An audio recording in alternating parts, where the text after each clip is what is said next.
Bem-vindos a esta trilha em que nós vamos comentar sobre o conceito de capabilidade e, o mais importante, a interpretação dos cálculos da capabilidade para efeito de atuação nos processos produtivos.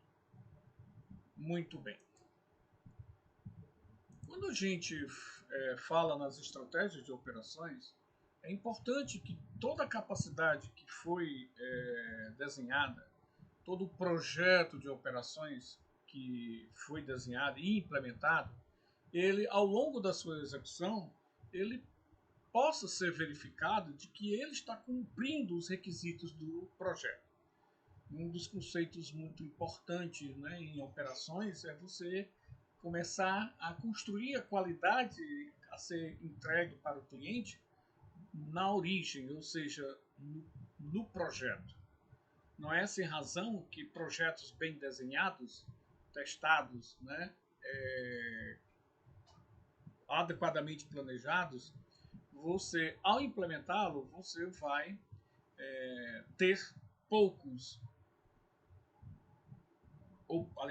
lacunas para poder promover as melhorias. De toda forma, como todo processo ele tem variabilidade, é relevante que na sua execução nós possamos medir se aquele processo ele está sendo capaz diante do projeto que foi desenhado, diante das especificações. O que nós estamos falando é exatamente isso. Você tem um processo que produz algo, por exemplo, né, o tamanho das garrafinhas de água, da Naturágua, da Indaiá. Aquele processo de envasamento ele varia ao longo do tempo, em função de diversos fatores.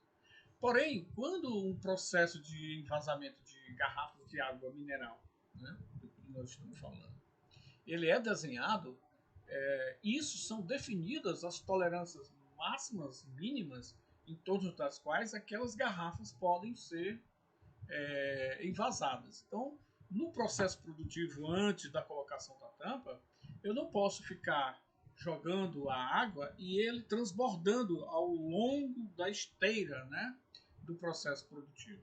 Ele tem que estar dentro do patamar próximo, né, da especificação do projeto, que na garrafa é aqueles 500 ml. Apesar de ser 500 ml, é conveniente nós observarmos que, como o processo, né, conforme nós já falamos antes, possui variabilidade por diversos fatores que concorrem para essa variabilidade, então eu tenho que fazer o projeto de envasamento considerando as tolerâncias superiores e inferiores. Obviamente que, ao fazer a gestão sobre essa operação do dia a dia, eu tenho que perceber se realmente ela está operando dentro dos limites de tolerância e dentro dos erros mínimos que eu estabeleço. Observe que eu não posso jogar no mercado, colocar no mercado, nas gôndolas do supermercado ou dos pontos de varejo, garrafas de água de 500 com muitas variações, porque poderá ocorrer não só prejuízos para a empresa por excesso, como também prejuízo para a empresa e para o cliente por falta. Para o cliente, na medida em que ele pode, né, tá recebendo aquilo que não foi prometido.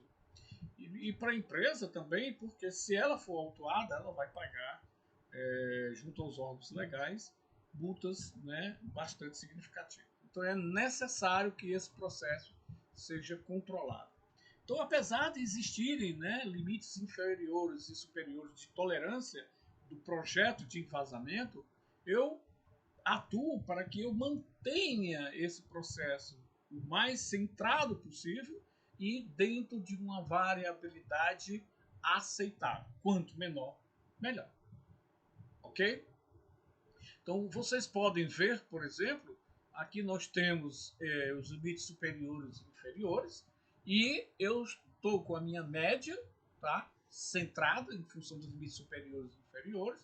Porém, ao definir o controle, né, desse processo, eu percebo que ele está com muitas evidências, né, abaixo da minha média. Então, eu preciso portanto, chegar a alguma conclusão. Esse processo, como ele está sendo executado e ou foi desenhado, ele de fato é capaz de entregar aquilo, né, que eu desejo, considerando os requisitos de exigências do mercado, os requisitos de exigências de produção na forma de custo, por exemplo. Então é isso que nós vamos fazer, né, na interpretação do conceito de capabilidade. Tranquilo? Então, gente, a capabilidade nada mais é, né, do que, como o próprio nome está dizendo, de verificar se um processo é capaz. E a forma pela qual eu faço isso é usando dois indicadores: o índice de capabilidade e a razão de capabilidade. Num primeiro momento, quando a gente vai verificar se um processo é capaz, o primeiro indicador que nós utilizamos é o indicador de índice de capabilidade. Ele, na verdade, ele é calculado, né, como o mínimo dos valores, né, correspondentes ao limite superior de tolerância, menos a média observada desse processo. O limite superior de tolerância é uma especificação do projeto. A minha média é porque eu coleto os dados num tamanho de amostra, né, definida, calculo a média e divido por 3 desvios padrões populacionais. Isso aqui faço o mesmo cálculo, né, com x barra menos o limite inferior dividido por 3 sigma. Então, normalmente a gente calcula os índices de capabilidade considerando, né, mais ou menos 3 sigma em relação à sua tolerância. Okay?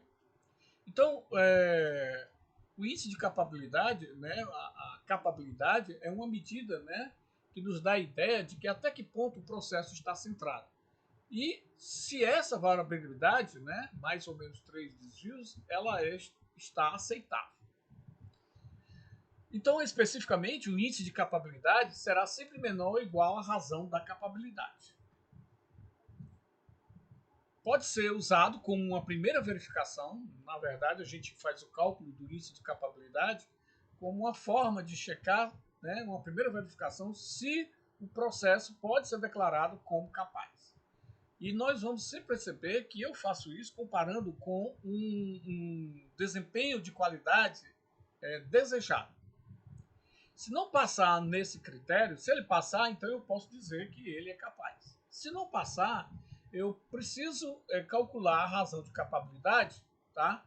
Para identificar se essa não capabilidade tem como causa a variabilidade do processo. Okay? Então, o índice de capabilidade, ele nos diz se o processo é capaz. Se não for, se a razão é de centralização, né, da média em relação aos limites superiores e inferiores, ou se é o problema não é de centralização da média em torno desses limites, mas sim de sua variabilidade. Ok? Então, quando a gente calcular o índice de capabilidade, nós temos sempre que levar em consideração a comparação dele, né, com o desempenho, o desempenho de qualidade estabelecido. Normalmente, esse desempenho de qualidade estabelecido ele é dado como número de sigmas. Essa ideia de estabelecer a quantidade de sigmas quer dizer quão eu sou intolerante a erros no meu processo. Então, quando eu coloco 6 sigma, por exemplo, eu estou querendo dizer que eu sou altamente intolerante, né, a erros. Então, se eu sou intolerante a erros, eu quero atuar, portanto, em cima desse processo e fazer com que esse processo gere, né, gere falhas, vamos chamar assim, o mínimo, mas o mínimo possível. Ok? Conforme nós vamos aqui demonstrar. A outra coisa importante é que se, portanto, né, eu não perceber que pelo índice de capabilidade ele for capaz, então eu preciso identificar se o problema é de centralização do processo, ou seja, média muito próxima de um dos limites, ou se é a variabilidade muito elevada desse processo, conforme nós havíamos dito. Okay?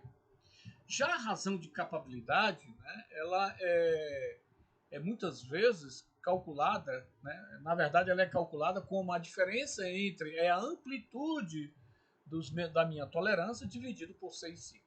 Né?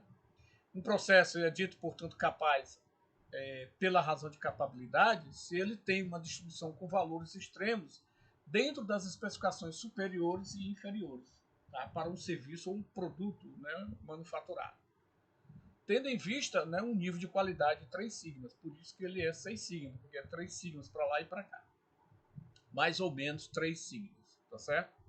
Então, sempre que nós estivermos trabalhando sobre acerca da análise da capabilidade, eu preciso antes levar em consideração que os limites de tolerância que eu coloco, eles são sempre traduzidos como as especificações do projeto. Tá? Às vezes eu me refiro a isso como sendo um valor nominal, uma meta, né, uma tolerância ou uma margem acima ou abaixo do valor nominal. Como nós vamos mostrar aqui um exemplo. Tranquilo? A outra coisa importante é que eu preciso, ao calcular a razão de capabilidade, tá, verificar se ele é capaz, comparado com esse indicador de desempenho de qualidade que eu estabeleço na forma de quantidade de 6 sigmas, na quantidade de sigmas. Tá? Então, se ele é capaz, a diferença entre a especificação superior e a inferior, chamada de amplitude de tolerância, deve ser maior que 6 sigma. Então, a capabilidade tem que ser maior do que o requisito que eu coloco. Então, a razão de capabilidade deve ser maior que o nível de qualidade desejado, né, dado pela quantidade de sigmas que eu desejo que ele esteja capaz. Muito bem. Então, para explicar essa ideia, né, do desempenho de qualidade desejado, de 2 sigmas, 4 sigmas ou 6 sigmas, ele se refere, como nós falamos, a, dentro das minhas especificações, qual é a quantidade de defeitos que eu quero por milhão. Então, quando eu tenho o valor de 6 sigma, então eu tenho, né, esse valor crítico como 2. Então ele, na verdade, quer dizer o seguinte: nesse caso aqui com 6 sigmas, eu estou querendo dizer que eu tenho 0,002 defeitos por milhão de produtos, né, produzidos, processados. Quando eu falo 6 sigmas, eu estou falando de 63 defeitos por milhão.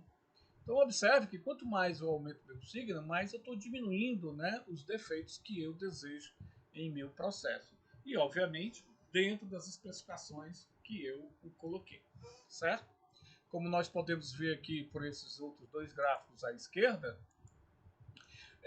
nós temos aqui um processo que normalmente, né, ele apresenta uma distribuição na forma de sino, os limites inferiores e superiores, tá certo? Como o processo ele ocorre dentro desses limites e ele está centrado, ou quase perfeitamente centrado, né, nós chamamos isso de um processo capaz. Quando ele não está, ou ele está com esse comportamento mais à direita ou mais à esquerda. Então, a gente diz que um processo é capaz quando ele está dentro da faixa de especificação, como nesse caso aqui.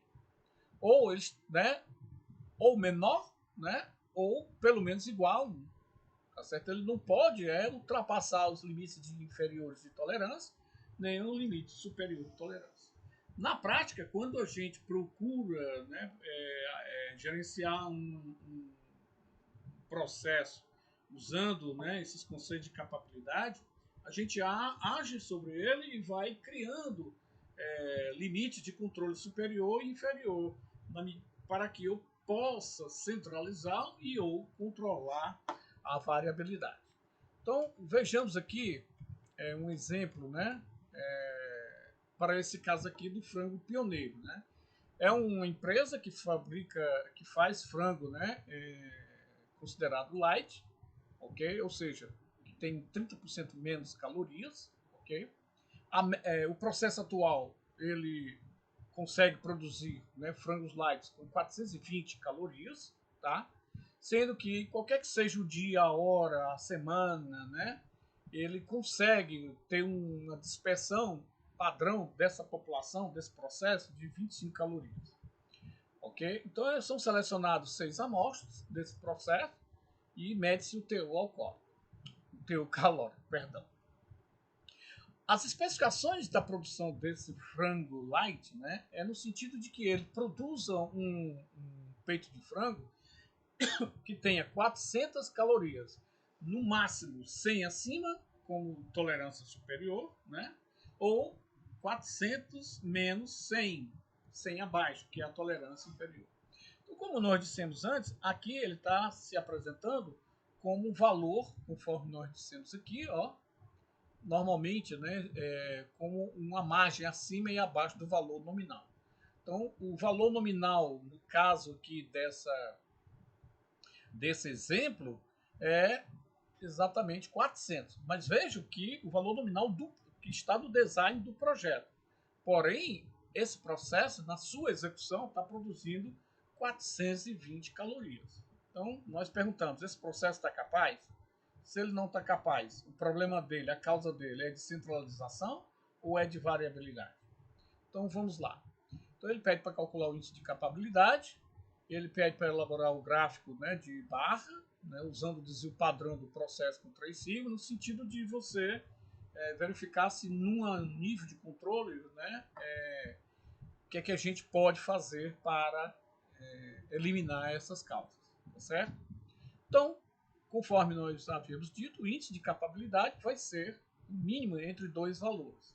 Portanto, o 420, que é a minha média, ó, média, menos a especificação que nós temos inferior, que veja, 400 menos 100, tá? Que dá 300, dividido por 3 desvios padrões populacionais. 3 vezes 25. 25 é o desvio padrão populacional. Essa conta aqui dá 1,6 e fazendo o cálculo da direita, especificação superior menos a média, dividido por 3 sigma, portanto, 500 menos 500 por quê? 400 mais 100, que é o limite de tolerância superior, menos 420, que é a média, dividido por 3 sigma. Portanto, dá 1,07. O mínimo desses dois valores é 1,07. Como ele estabeleceu uma meta, né, de desempenho de qualidade de 4 sigmas, que é o correspondente a 1,33, a gente percebe que a execução desse processo ele não está capaz conforme o projetado. Então, vamos procurar saber qual é a causa, né? Tudo bem? Então, calculando aqui a razão de capabilidade, nós vamos ter a especificação superior menos a inferior. 400 mais 100 menos 400 menos 100. Veja que a amplitude disso aqui dá exatamente 200, dividido por 6 sigma, então deu 1,33.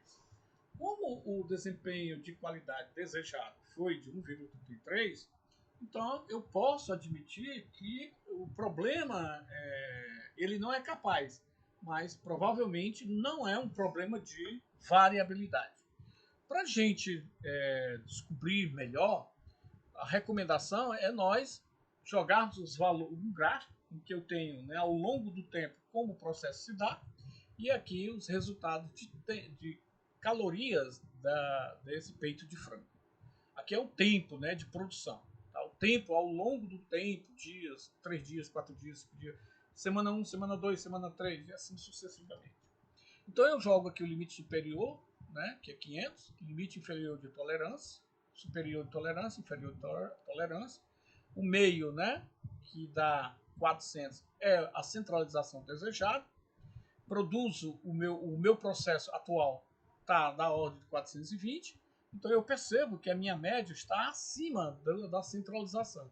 Então ele parece que portanto, ele apresenta evidências de que é um problema de centralização e não um problema de variedade, ok? Variabilidade, desculpem.